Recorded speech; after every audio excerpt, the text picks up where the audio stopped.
వీళ్ళకు బలం అంతా చిట్టి దేవేందర్ రెడ్డి, తుమ్ముకుంట నర్సారెడ్డి గారి. ఎందుకంటే దళితుల పట్ల వాళ్ళకు బాగా వివక్షత ఉంది.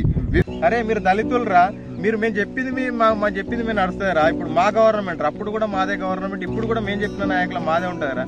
అంటే ప్రస్తుతం ఈ గోరి సంగతి ఏంటి చెప్పండి. ఈ గోరి మా అమ్మ 2005లో చనిపోతే కొందరి రాజకీయ అన్నదానంతో కూడా కొంత ప్రోద్బలం ఉన్నట్టుగా వాళ్ళు చెప్తున్న పరిస్థితి. అంటే ఇది ఎట్లా సార్? రాజకీయంగా ఏం లేదు సార్. మేము ఎవరు ఫోన్ చేసినా ఎవరు చెప్పినా కానీ మేము ప్రభుత్వ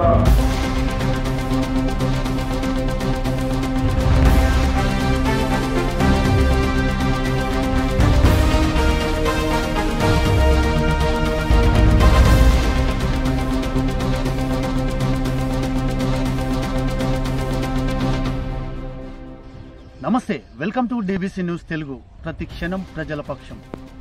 భారతదేశం వ్యవసాయ ఆధారిత దేశంగా భావిస్తున్నాం. భూములు సాగు చేసుకుంటూ జీవిస్తున్న ప్రజలు కొందరైతే భూమి లేని నిరుపేదలు వ్యవసాయ కూలీలుగా మిగిలిపోయారు.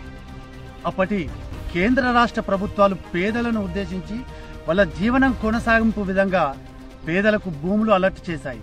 అవి కానీ తెలంగాణ రాష్ట్రం నిరుపేదలకు సంబంధించిన భూమిని లాక్కునే పరిస్థితి అయితే ఉంది. ఇక్కడ అదే జరిగింది. సిద్దిపేట జిల్లా కొండపాక మండలం జప్తినాచరం గ్రామ శివారులో ఇక్కడ మనం ఇప్పుడు అదే భూమిలో ఉన్నాం. దీనికి సంబంధించి కూడా గత 30 సంవత్సరాలుగా ఈ భూమిని సాగు చేసుకుంటూ ఇక్కడ జీవనం కొనసాగిస్తున్నారు. ఇప్పుడు దానికి సంబంధించి కూడా వాళ్ళ బాధలు, అంటే ఇక్కడ ఈ భూమి అలర్ట్ చేసినా కానీ అధికార అండదండలతో కొందరు వ్యక్తులైతే వీళ్ళ దగ్గర నుంచి కూడా భూమిని లాక్కునే ప్రయత్నాలు చేస్తున్నట్టుగా మన దృష్టికి వచ్చింది. మరిన్ని విషయాలు కూడా ఇక్కడ అడిగి తెలుసుకుందాం. అన్న చెప్పండి అన్న, మీ పేరేం పేరు, అసలు మీ సమస్య ఏంటి? నా పేరు ముస్తాల యాదగిరి, జప్తినాచారం. నేను గత 30 సంవత్సరాల నుంచి ఈ భూమిని నేను సాగు చేసుకుంటూ ఉన్నాను. ఈ భూమి 150 సర్వే నెంబర్లో 12 ఎకరాల 19 గుంటల భూమి ఉన్నది. ఈ 12 ఎకరాల 19 గుంటల భూమి జప్తినాచారం గ్రామం శివారుకు దగ్గర ఉంటుంది. కొండపాక గ్రామ పంచాయతీకి సంబంధించింది. అయినా జప్తినాచారం గ్రామ శివారుకు దగ్గర, గ్రామానికే దగ్గర ఉంటుంది. ఇది కొండపాకకు దూరం ఉంటుంది. బట్ ఇందులో 1999లో శ్రీరామ్ రెడ్డి సార్ తహసీల్దార్ గారు ఉన్నప్పుడు మేము మా ఊరోళ్లకు 4గురికి ఇచ్చిరు. మాస్టి పెద్ద మల్లయ్యకు 2.5 ఎకరాలు, మాస్టి చిన్న మల్లయ్యకు 2 ఎకరాలు, మాస్టి లక్ష్మయ్యకు 2 ఎకరాలు, మాస్టి కనికేయకు 2 ఎకరాలు, మొత్తం 8 ఎకరాల 20 గుంటల భూమిని వాళ్ళకి ఇచ్చింది. సార్ నేను కూడా వీళ్ళతోటే అర్జీ పెట్టుకున్నాను కదా, మరి నాకు రాలేదు కదా సార్ అంటే, కొన్ని అనివార్య కార్యాల వల్ల తర్వాత మీకు 4వ విడతల ఇస్తారు, అప్పటి వరకు మీరు వెయిట్ చేయండి. విడతల వారీగా భూములు విడతల వారికి ఇచ్చారు. మీకు 4వ విడతలు ఇస్తారు. 4వ విడత అసైన్మెంట్ కమిటీ కూకున్నప్పుడు ఖచ్చితంగా మీకు వస్తుంది. మీరు భూమి మీదకి పక్కగా జరగద్దు, భూమి మీదకి పక్కగా జరిగితే మళ్ళీ మీరు కోల్పోతారు, అవకాశాన్ని కోల్పోతారు అని చెప్తే, నేను అప్పటి నుంచి ఇప్పటి వరకు నేను కంటిన్యూషన్ కొనసాగుతూనే దీన్ని ప్రతి ఏటా ఏది వర్షాకాలం పంట మాత్రమే వేస్తాను. ఓన్లీ వర్షాకాలం పంటనే పండిస్తున్నా. బోరు గీరు కానీ ఏది వేయలే. ఈ స్తంభాలు మాత్రం నేను ట్రాక్టర్తో దున్నుకున్నప్పుడు ట్రాక్టర్ సైలెన్సర్ కు ఇట్లా అడ్డు వస్తుంటే ఈ స్తంభాలు వేయించిన నేను 3-4 స్తంభాలు వేయించిన. అక్కడి నుంచి ఇక్కడ దాకా ఈ సిమెంట్ స్తంభాలు వేయించినవి నేనే నా డబ్బులతో పెట్టి వేయించుకున్నాను.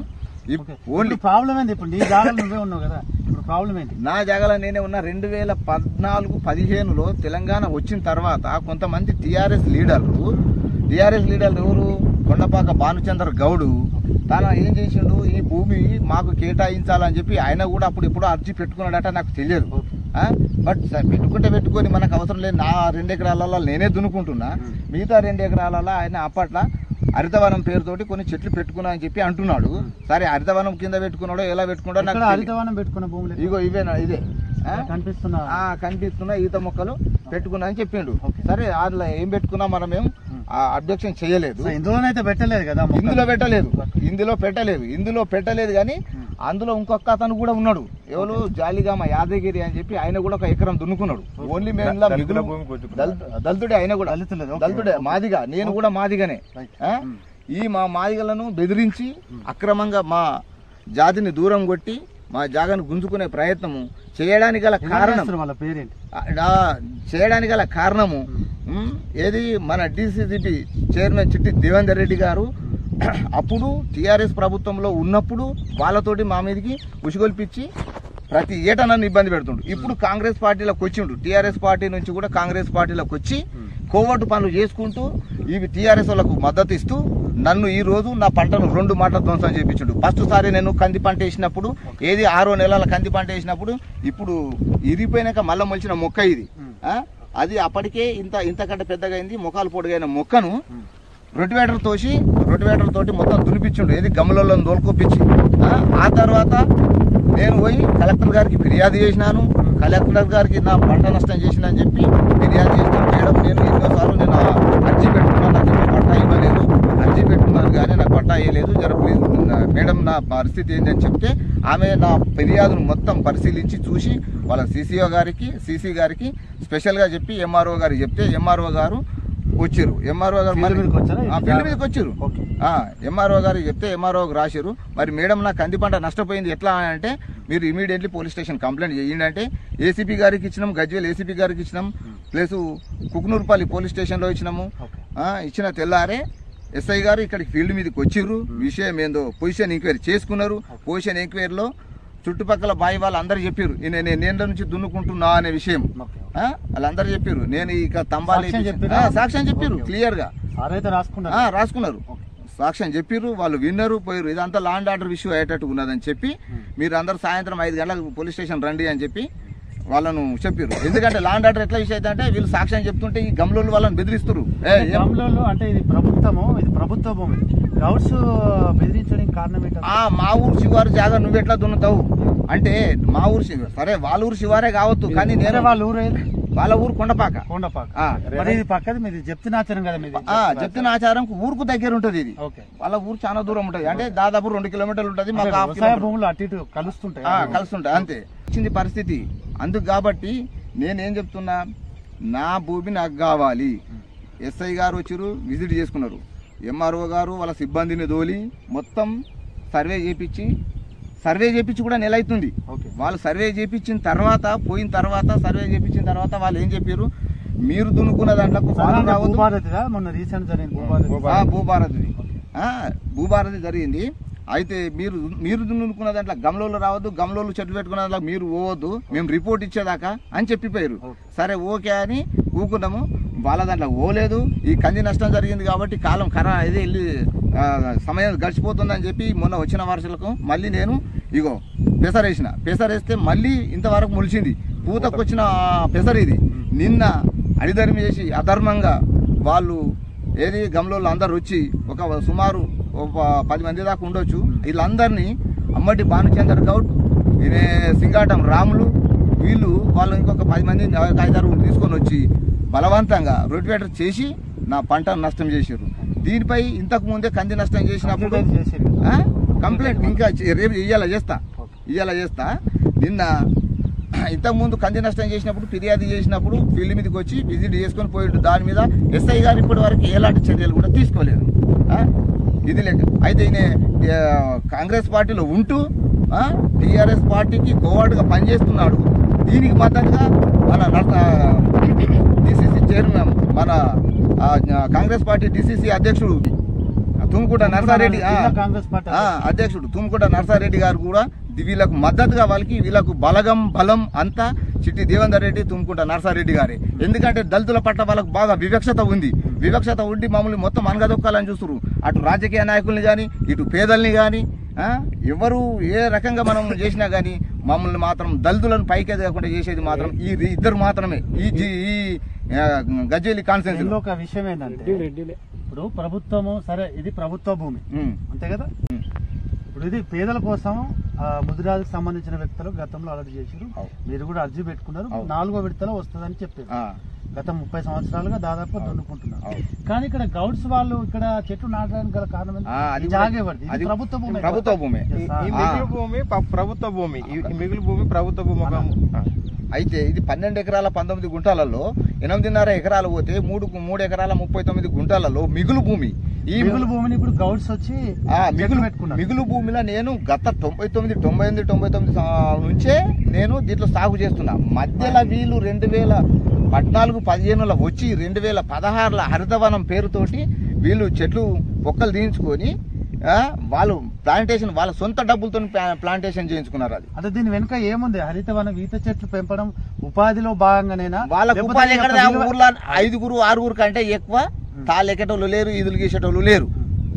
వీళ్ళు ఈత చెట్లు ప్రభుత్వం పెట్టలేదు, వాళ్ళ సొంత డబ్బులతోటి తెచ్చి పెట్టుకున్నారు. ప్రభుత్వం ఎప్పుడు కేటాయించలేదు. ప్రభుత్వం కేటాయించినట్టయితే వాళ్ళ దగ్గర ప్రొసీడింగ్ ఉంటుంది, వాళ్ళకు ఒకవేళ కేటాయించిన సర్టిఫికేట్ ఉంటుంది. ఒకవేళ ఎక్సైజ్ వాళ్ళకు కూడా పలానా దగ్గర మీరు ప్లాంటేషన్ చేయాలని చెప్పి వాళ్ళకు కూడా ఒక కాపీ ఇస్తారు, ప్రొసీడింగ్ కాపీ. అలాంటిది ఏమీ లేదు. వీళ్ళు ఏంటంటే వీళ్ళ డబ్బులతోటి, వీళ్ళ అధికార బలంతో, వీళ్ళకు ఉన్నటువంటి రాజకీయ పలుకుబడితోటి మమ్మల్ని ఈ ఎస్సీ దళిత వర్గానికి చెందినటువంటి వ్యక్తి ఇతన్ని ఇక్కడ ఉండనీయదు, నెగలనీయదు, ఈ జాగంతా మేమే 3-4 ఎకరాలు మేమే తీసుకోవాలని చెప్పి నన్ను ప్రతి ఏట హింసకు గురి చేస్తున్నారు. చూసుకోవచ్చు. అంటే ఇక్కడ గౌడ్స్ ఈత వనం అయితే పెంచుకుంటారు, వాళ్ళు ఉపాధిలో భాగంగా కావచ్చు. ప్రభుత్వ భూమిలో అది వెనకసరి ఏమన్నా కానీ ప్రభుత్వ భూమిలో ఈత చెట్లు పెట్టుకున్నారు ఉపాధిలో భాగంగా. అయితే ఇతను 30 సంవత్సరాలుగా ఆయన పక్క పొంటే అంటే గెట్టు అదే ఆ గ్రీన్ చెట్లు కనిపిస్తున్నాయి రీసెంట్ అనుకుందాం. ఈ భూమి కూడా లాక్కునే ప్రయత్నం అయితే పక్క తెలుస్తున్నది, వీళ్ళ మాటలో తెలుస్తున్నది. అందులో భాగంగా అంటే ప్రస్తుతం ఈ గోరి సంగతి ఏంది చెప్పండి. ఇది అసలు ఈ గోరి మా అమ్మ 2005లో చనిపోతే 2005 17వ తారీఖు 6వ నెల 2005లో చనిపోతే మా అమ్మని తీసుకొచ్చి ఇక్కడే మేము సమాధి చేసినాము. ఇక్కడే ఏడాదికి మేము గోరి కట్టుకున్నాము. ఇక్కడే ఏళ్ళ తరబడి ఉంటుంది. కానీ ప్రతి ఏటా మేము సున్నం వేస్తాము, తీస్తాము అది వెలిచిపోయినప్పుడు. రెండవటి ఏంటంటే ఈ గోరిని తాత్కాలికంగా కట్టిర్రు అని చెప్పి భానుచందర్ గౌడు ముంగట ఎవరో ఈ అధికారి వచ్చి కూలగొట్టిందని చెప్పి చెప్పిండట. ఆయననే కూలగొట్టిండు భానుచందర్ గౌడగో మీద దిమ్మలు కూలగొట్టిండు ఆయననే. ఇండియన్స్ భారతీయులు ఏదేమైనా వాళ్ళకి స్మృతి వనాలుగా తన యొక్క తల్లి చనిపోతే స్మృతి ఇక్కడ ప్రస్తుతం దీనికి సంబంధించిన కూడా చెప్పండి. నీ పేరేం పేరే? ఏ ఊరు? చెప్తున్నా. నిజంగా అంటే నీకు నిర్భయంగా ఉన్నట్టుగా ఈ యొక్క ముస్తల యాదగిరి కుటుంబం ఎన్ని సంవత్సరాల నుంచి జాగ్రత్త దున్నుకుంటుంది? ఇక్కడ వాళ్ళ అమ్మ చనిపోయించేది, ఇక్కడ వాళ్ళు ఈ జాగ్రత్త దున్నుతారు. వాస్తవానికి నేను చూస్తున్నా, నా పక్కపడే బావి ఉంది కాబట్టి నాకు కనబడుతుంది అంతే. ఏమేమి పంటలు వేసుకున్నారు గతంలో? పద్మనేశ్వరు, కందేశ్వరు, పెసరేశ్వరు, ఇంకా అంతకుముందు కూడా ఇంకా ఆయన కూడా వేసారు. దాదాపుగా ఎన్ని సంవత్సరాల నుంచి ఉంటుంది ఇక్కడ కబ్జాలు? ఇక్కడ దాదాపు వ్యవసాయం చేసుకుంటూ 30 సంవత్సరాల నుంచి మాత్రం ఇక్కడ నిఘా చేస్తారు. ఇప్పుడు ఏంది మరి అక్కడ సమస్య ఏంది? అక్కడ దాని వాళ్ళ అక్కడ లేకుండే సార్ వాళ్ళు ఎన్ని వేల వాళ్ళు పెడతారు, అది అంతకుముందు పెడతలేదు. ఇప్పుడే స్టార్ట్ అయింది అక్కడ వాళ్ళు. అంటే ఫస్ట్ మేము తర్వాత వాళ్ళు. ఓకే, అంటే చూసుకోవచ్చు. ఇక్కడ మరొక రైతు ఉన్నారు, దీనికి సంబంధించిన వాళ్ళ తమ్ముడు. చెప్పండి అన్న, అసలు మీకున్న సమాచారం. మీరు ఎన్ని సంవత్సరాల నుంచి ఇక్కడ వ్యవసాయం చేసుకుంటూ జీవనం కొనసాగిస్తున్నారు? మేము ఒక 28 30 సంవత్సరాల నుంచి ఇక్కడ జీవనోపాధి గురించి వ్యవసాయం చేసుకుంటా మేము ఇక్కడ జీవనం సాగిస్తున్నాము. ఎందుకంటే మాకు ఎలాంటి భూములు లేకపోవడం వల్ల మాకు అప్పుడున్న గవర్నమెంట్ ద్వారా మా ఊరిలో ఉన్న ఒక 4 నిరుపేదలను బీసీ వర్గాన్ని కానీ దళిత వర్గాలను కానీ అర్జీ పెట్టుకున్న వాళ్లకు అప్పుడున్న రాష్ట్ర ప్రభుత్వం తెలుగుదేశం గవర్నమెంట్ ఉన్న ప్రాంతం ఆ సమయంలో అప్పుడు మొదటి విడత రెండో విడత అన్నట్టుగా చంద్రబాబు నాయుడు గారు ఇచ్చిన వారు చేసిన దానివల్ల మా ఊర్లో 4 వ్యక్తులకు పట్టాలు ఇష్యూ చేసింది. అందులో భాగంగా మేము కూడా మమ్మల్ని కూడా సెలెక్ట్ చేసుకున్నది గవర్నమెంట్. అప్పుడు సెలెక్ట్ చేసుకోవడం వల్ల అప్పుడున్న మేము ఎంఆర్ఓ గారికి, ఆర్డీఓ గారికి, తర్వాత కలెక్టర్ గారికి కూడా మేము అర్జీలు పెట్టుకుంటూనే వచ్చినాము. అర్జీలు పెడుతుంటే అర్జీలలో మాకు మీరు ఈ విడతలో కాకుండా వచ్చే విడత వారికన్నా మేము కట్ చేస్తాము. ఎందుకంటే మండలాల నియోజకవర్గాల వారిగా 3-4 సెలెక్ట్ చేసుకుని చేయడంతో అందులో మిగిలిన భూమిని మిగిలిన భూమిని మేము సాగు చేసుకుంటూ ఉన్నాము. మీరు పొజిషన్ నుంచి కూడా వెళ్ళొద్దని చెప్పేసి మాకు చెప్పిండు. అయితే 2014లో ఎప్పుడైతే టీఆర్ఎస్ గవర్నమెంట్ ఫామ్ అయిందో, టీఆర్ఎస్ గవర్నమెంట్ ఫామ్ అయిన తర్వాత ఇక్కడ మా కుండపాక మండలంలో టీఆర్ఎస్ అనేది ఇక్కడ నుంచే మొదలై ఉంది. కాబట్టి ఇతను ఎవరు భానుచందర్ గౌడ్, చిట్టిదేవేందర్ రెడ్డి వీళ్ళ యొక్క ప్రోత్సాహం. భానుచందర్ గౌడ్ నేను నాయకుని, నేను గౌడ సంఘ నాయకుడిని, నేను ఏ చెప్పినా నా నాయకులవుతుంది, నా వెనకాల నాకు చిట్టిదేవేందర్ రెడ్డి ఉన్నాడు అని అండదండలు చూసుకొని 2014లో కూడా మమ్మల్ని భయప్రాంతాలకు గురి చేసిండు. అయినా కానీ మేము భయపడకుండా భూమిని వదలలేదు, సాగు చేసుకుంటూనే జీవనం సాగిస్తూనే ఉన్నాం. కానీ ఈ రోజు వరకు కూడా ఇప్పటికీ మేము ఇదే కబ్జా భూమిలో ఇక్కడనే వండుకుంటూ మేము సాగు చేసుకుంటున్న భూమిని మా తల్లి చనిపోయిన 2005లో కూడా మేము ఇక్కడనే అన్ని దహన సంస్కారాలు అన్ని ఇక్కడే జరిగిపోయినాయి. రీసెంట్గా ఒక 15 రోజుల క్రితం వాళ్ళు ప్రైవేట్ వ్యక్తులను తెచ్చుకొని వాళ్ళు ప్రైవేట్ వ్యక్తులను తెచ్చుకొని చెట్లు కూడా నాటి అది చేసి మా భయాందోళనకు గురి చేస్తారు. మేము వేసుకున్న 2 పంటలను నష్టం చేసారు. ఇప్పుడు కంది ఖరాబ్ అయింది, ఇది ఒకటి పెసరు వేసినాం. పెసరు పూతకు వచ్చినాక కూడా దాన్ని అది చేసినాడు. అరే మీరు దళితులరా, మేము చెప్పింది మా చెప్పింది మేము నడుస్తారా? ఇప్పుడు మా గవర్నమెంట్, అప్పుడు కూడా మాదే గవర్నమెంట్, ఇప్పుడు కూడా మేము చెప్పిన నాయకులు మాదే ఉంటారా? మీకు దళితులకు అహంకారాలు ఉన్నాయరా అని చెప్పుతూ ఉద్దేశపూర్వక తిట్టుతూ అంటే దూరంగా ఉంటూ పొడి మాటలు మమ్మల్ని ఎట్లా అంటే మీ అంతలో మీరు ఇక్కడికి మేము వెళ్ళిపోయే విధంగా మమ్మల్ని చాలా హింసకు గురి చేస్తుర్రు రాజకీయ ఒత్తిడులతోని. మేము నర్సరెడ్డి సార్ కలిసినా కానీ నర్సరెడ్డి గారికి కూడా మేము కలిసి మా వివరం చెప్పిన తర్వాత కూడా నర్సరెడ్డికి అండదండగా చిట్టి దేవుంది చూసుకుంటూ ఈ భానుచందర్ గౌడ్ మా మీకు ఇబ్బందులకు గురి చేస్తున్నాడు ఇప్పటికి కూడా. మాకు ఎందుకంటే భానుచందర్ గౌడ్ మీరు వెళ్ళకపోతే అరే మేము చంపడానికైనా రెడీగా ఉన్నామనే విషయాన్ని మాకు భయప్రాంతాలకు గురి చేస్తుండు. మేము ఉన్నది భానుచందర్ గౌడ్ ఇప్పటికి కూడా టీఆర్ఎస్ వర్గానికి చెందిన వ్యక్తి.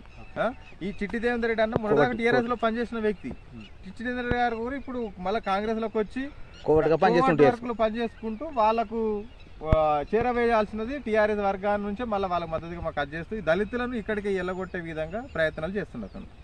చూసుకోవచ్చు ఇక్కడ వీళ్ళ పరిస్థితి చూసినట్టయితే 30 సంవత్సరాలుగా వ్యవసాయం చేసుకుంటూ జీవనం కొనసాగిస్తున్నారు. అంటే రాజకీయ అండదండలతో కూడా వీళ్ళను ఈ జాగా నుంచి వెళ్ళగొట్టే ప్రయత్నాలు చేస్తున్నారు. తక్షణమే దీనికి సంబంధించి రెవెన్యూ కావచ్చు, దీనికి సంబంధిత అధికారులు కూడా వీళ్ళకు తగు న్యాయం చేయాలని కోరుతున్నారు. మరికొంతమంది రైతులు అయితే ఉన్నారు. మరి జాగా నిజంగానే ఎవరిదాన్ని కూడా ఒక చిన్న ప్రయత్నం చేద్దాం, ఎవరిదాన్ని తెలుసుకుంటాను. చెప్పండి, ఈ జాగా ముస్తలి కుటుంబం ఎన్ని సంవత్సరాల నుంచి దున్నుకుంటుంది? ఇప్పుడు ఇంచుమించు ఒక 30 ఏళ్ళ కూడా దున్నుతుంది సార్. 30 నేను చూసినప్పటి నుంచి ఆయన దున్నుతాడు ప్రతిసారి. చెప్పండి అన్న, మీరు చూసిన కానీ ఎన్ని సంవత్సరాల నుంచి దున్నుతుంది? మేము చిన్నతనం నుంచి కూడా మేము మా వయసు ఇప్పుడు 30 సంవత్సరాలు 2000 నుంచి అయితే ముందు నుంచి దున్నుతున్నాడు. కాకపోతే ఒక 2-3 పంటలు వేసిండు. కొంచెం విషయం వల్లనేమో కొంచెం అది అయిపోయింది. ఈ సమస్య వల్ల అయిపోయింది. అంటే మేము చిన్నగా ఉన్నప్పటి నుంచే దున్నుతుండే. ఇక్కడ మేము చూస్తున్నాం మా పక్క పండి ల్యాండ్ ఇక్కడనే, మా పక్క పండి ఇక్కడనే రైతు ఆయన. మేము ఎప్పటి నుంచో చూస్తున్నాం, చాలా ఏళ్ళ నుంచి చూస్తున్నాం. ఆయనైతే దున్నిండు. ఇప్పుడు ఈ మధ్యలో ఇష్యూ వల్లనే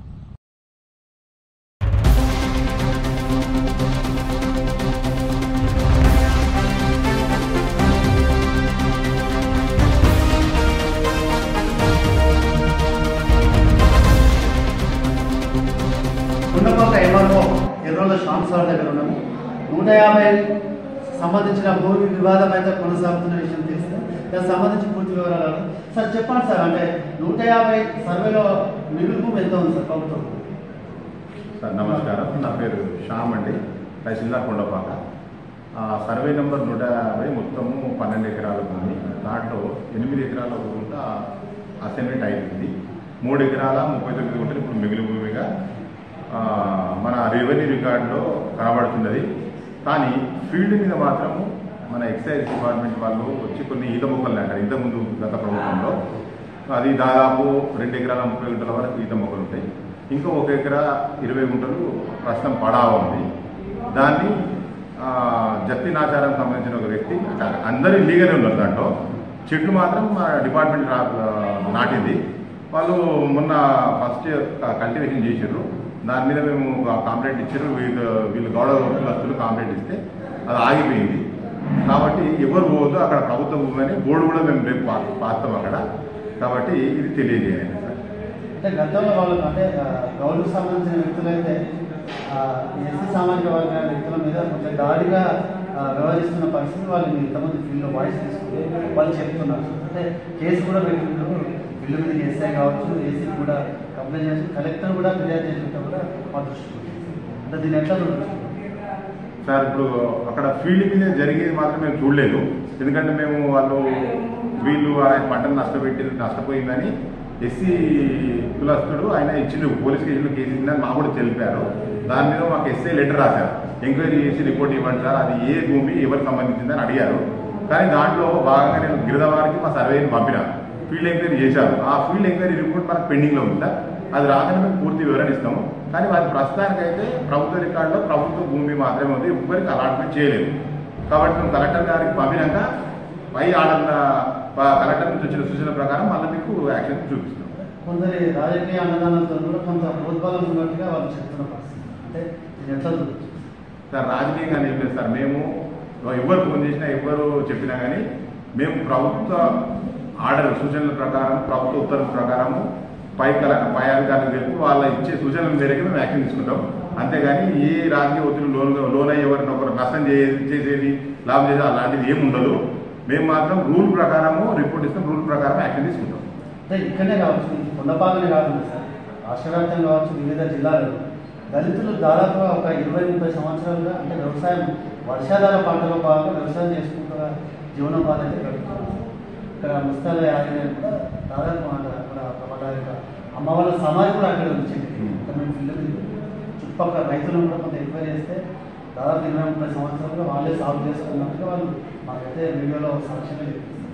అంటే దీన్ని అంటే ఎట్లా చూడొస్తుంది మార్గం ఏమని చెప్తారు సార్? అక్కడ సమాధి ఉందని నాకు కూడా చెప్పిందిగా నేను చూడలేదు. వాస్తవంగా అయితే మాకైతే ఈ సంవత్సరం మేము పంట వేసుకున్నాం సార్ అని చెప్పి మాకు ఇన్ఫర్మేషన్, ఈ సంవత్సరం మాత్రం పంట వేసిన సార్, కంది వేసిన, ఆ కంది నష్టపరిచారు, తర్వాత పెసరు వేసిన అని చెప్పిన అంతే. అంతవరకు తెలుసు కానీ ఇక పూర్తిగా నాకు తెలియదు. నేను వచ్చి 3 నెలలు అయింది, నాకు ఒక 1 year రిపోర్ట్ అయితే తెలుసు. అంతవరకు చెప్పగలుగుతాం. పాతది ఏమని ఉంటే మేము మళ్ళీ ఎంక్వైరీ చేసి చెప్తాం. అంటే ఏంటి అంటే ఫైనల్గా మీరు ఏం చేస్తారు సార్? అంటే ఫీల్డ్ మీద పోయి అతని బాధితులు ఎవరైనా కావచ్చు, న్యాయం చేసే దశగా మీరు నిర్ణయం వెళ్ళవచ్చు సార్. ఇక మేము ఫీల్డ్ మీద పోతాము, ఉన్న రిపోర్టు కలెక్టర్ గారికి విన్నవిస్తాం. కలెక్టర్ గారు ఇచ్చిన ఉత్తర్వుల మీద మళ్ళీ యాక్షన్ తీసుకుంటాం సార్. మా పరిధిలో ఉన్నది మాత్రం చెప్పగలుగుతాం. మేము అక్కడ గొడవలు రాకుండా మేము ఒకటి బోర్డు బాధి తర్వాత కలెక్టర్ గారికి రాసినాక అక్కడ నుంచి ఉత్తర్వులు వచ్చినాక మనం చెప్తామని చెప్పి ఇరు వర్గాలకు చెప్తాం సార్. Thank you sir. చూసుకోవచ్చు ఇక్కడ ఎంఆర్ఓ గారు అయితే ఇరు వర్గాలకు సర్ది చెప్పే విధంగా నిర్ణయం తీసుకుంటాను. అది ప్రభుత్వం అని కూడా అక్కడ బోర్డు నాటిస్తా అని కూడా మనకు చెప్తున్న పరిస్థితి. ఏదేమైనా కూడా కలెక్టర్ ఉత్తర్వులు అంటే ఈ ప్రభుత్వ భూమిని పేదలకు ఎలా అలర్ట్ చేస్తారని దానికి నియమ నిబంధనలు చూసుకొని మాత్రం ప్రభుత్వము కలెక్టర్ ఎలా ఉత్తర్వులు ఇస్తే దాని ప్రకారం మేము న్యాయం చేస్తామని చెప్తున్న పరిస్థితి.